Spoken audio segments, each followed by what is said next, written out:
Joe Biden has been a figure in American politics for longer than virtually anyone else. He has been trying to become president for virtually as long as I've been alive. And so there's a lot that we know about him, but there's also a massive history there. And so as we look to the next few years of his administration, trying to get an idea of what he's going to do in domestic policy and foreign policy, questions of things like the budget, militarism.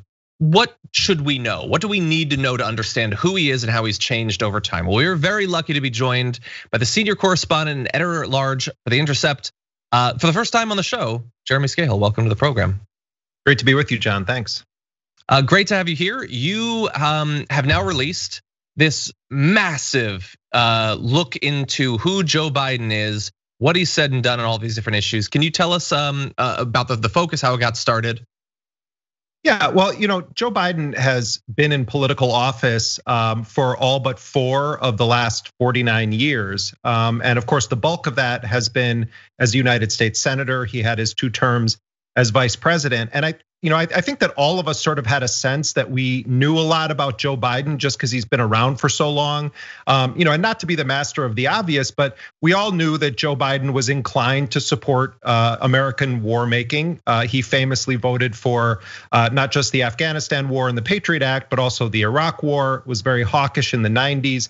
But I sort of figured if this guy's gonna be president, it's worth actually probing him and his history in a way that rises to the level of the position that he's in. And so even though I felt like I knew a lot about Joe Biden, by going through sort of year by year and looking at his evolution as a senator, we learn an incredible amount, not just about Joe Biden, but about how all of the problems that Joe Biden is now claiming he wants to fix were created in the first place. And what we found is that Joe Biden has been a part of really messing the country up in a lot of ways on both foreign and domestic policy levels as a senator.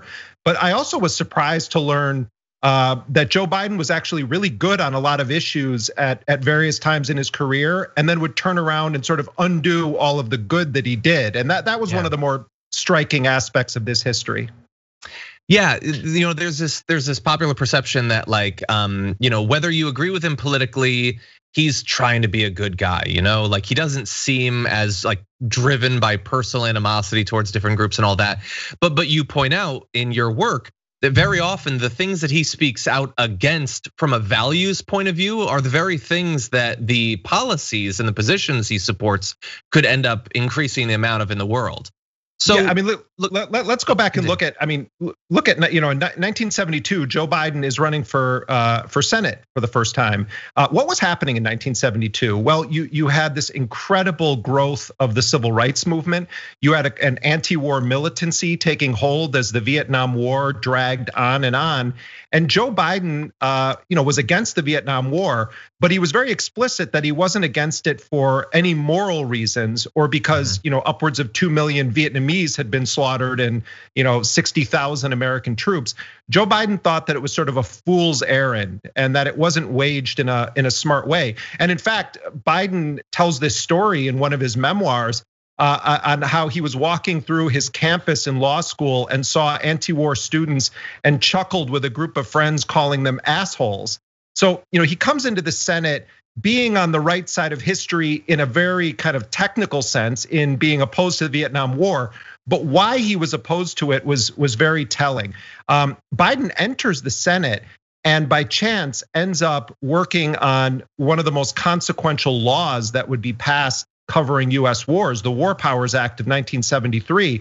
And throughout his career, Joe Biden has been one of the most dedicated political figures in the United States trying to rein in on a policy level the excesses of the executive branch. He comes into office at the dying days of the Nixon administration and sees the lawless CIA and executive branch out of control.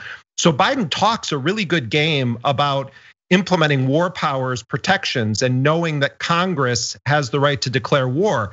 But then starting with Ronald Reagan, you see Joe Biden start to realize what it means to be a powerful and influential senator. And he starts to back away from some of the policies and even the legislation he co-sponsored when he starts to get a taste for what it means to be able to authorize war as a member of the Senate or to influence policy. Yeah, well, I I'm trying to resist the urge to jump to the present and start to analyze his current presidency based on the lens that you're showing. But I want to stay in some of this past. So, the 80s, obviously, the Democratic Party has to contend with Ronald Reagan, the beginning of that movement, some shifting in the makeup of the Republican base and all of that. And there was quite a bit of military adventurism and all that. So what are some of the particular stances he's taken that you think could inform how he might govern as president now? Many Democrats were militantly opposed to the Reagan administration's funding and arming of the Contra death squads in Nicaragua and were against the backing of the military dictatorship in El Salvador. But at the same time, it was mainstream Democratic Party thinking to view the world through the lens of the Cold War. And so you saw Biden, on the one hand, speaking in very clear terms about the death squads in Nicaragua and the dictatorship in El Salvador. But at the same time, Biden starts to sort of try to cut deals with the Reagan White House, wherein Biden says, look, I don't think we should cut and run in El Salvador. Let's link some of our funding for the dictatorship there to investigations of the murder of American nuns, the rape and murder of American nuns in El Salvador. Now, I give Biden credit for trying to confront the fact that so many Catholic clergy, including Americans, were being murdered in El Salvador.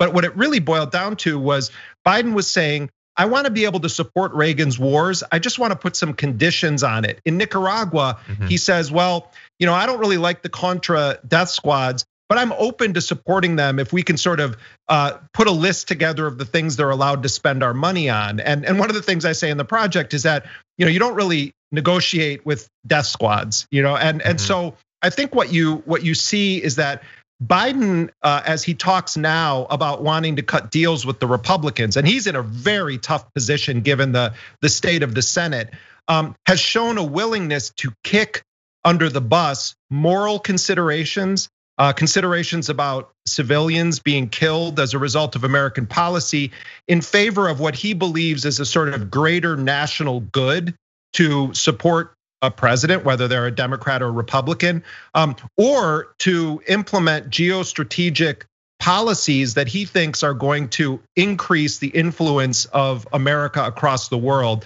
And that was most pronounced in the 80s and 90s with the expansion eastward of NATO. But I think if you want to sort of summarize it, Biden is an empire politician and I would say that if we didn't have Donald Trump, it would be less controversial to call Joe Biden an American nationalist. But I think that Biden really is a guy who believes in America as the shining city on the hill. And that form of American exceptionalism can be very lethal to other people around the world. So, Biden has this horribly tragic history. I really learned a lot about Biden's family life too. I mean, this guy has been to hell and back. It's real. Like, this is not some fiction of politics. Joe Biden gets elected to the Senate. His wife is killed and his daughter in a car crash. Biden has to alternate between being a widower, a senator, and a father to his children. And there were real questions about whether he would even be able to serve in the Senate. And what's interesting is that the Biden that emerges from those crises is a guy who gets a reputation as being the best friend you could have in life. He's beloved by his family. At the same time, he is getting involved with the militarization of American foreign policy. He's starting to work on a covert level with the CIA in its war against whistleblowers. And I think that if Biden is your friend and on your side, he's probably a great guy to have in your corner. But if you're not someone whose life Biden considers to be important, he's gonna place what he considers to be America's prestige or interests above your very livelihood. And I think that's true for a lot of politicians. But Biden has 50 years worth of policy to track it and prove why it's true.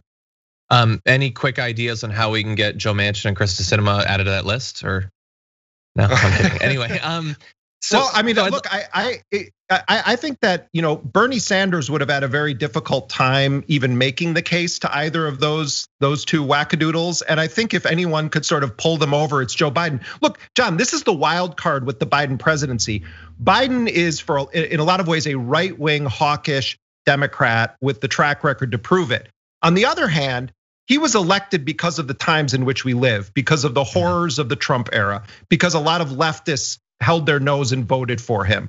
So the sort of push and pull of this era is going to be, is the Joe Biden of the past 50 years going to be in charge, or is Biden going to make concessions to the people that put him there? This is always the conversation we have, but it does seem like Biden at some level recognizes the times in which we live.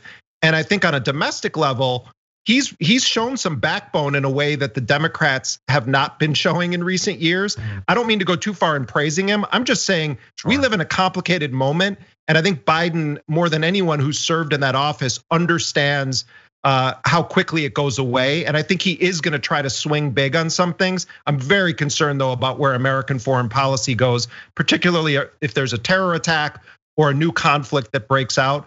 Biden hasn't yet explained what his policy is on drone strikes. They're still reviewing it. Biden is already starting to walk back some of his statements about Afghanistan. He's going to have strike teams in the region. He's saying we reserve the right to go back in. So we're 100 days in. And I think that, we haven't even gotten yet to the chapter about foreign policy with Biden, and the jury is out on which Joe Biden's going to show up. Sure. Yeah, we haven't had one of those sort of critical moments like we had in a few cases with Trump, and we've really got to see what they thought about some of these things. So that's definitely something we're gonna be watching for.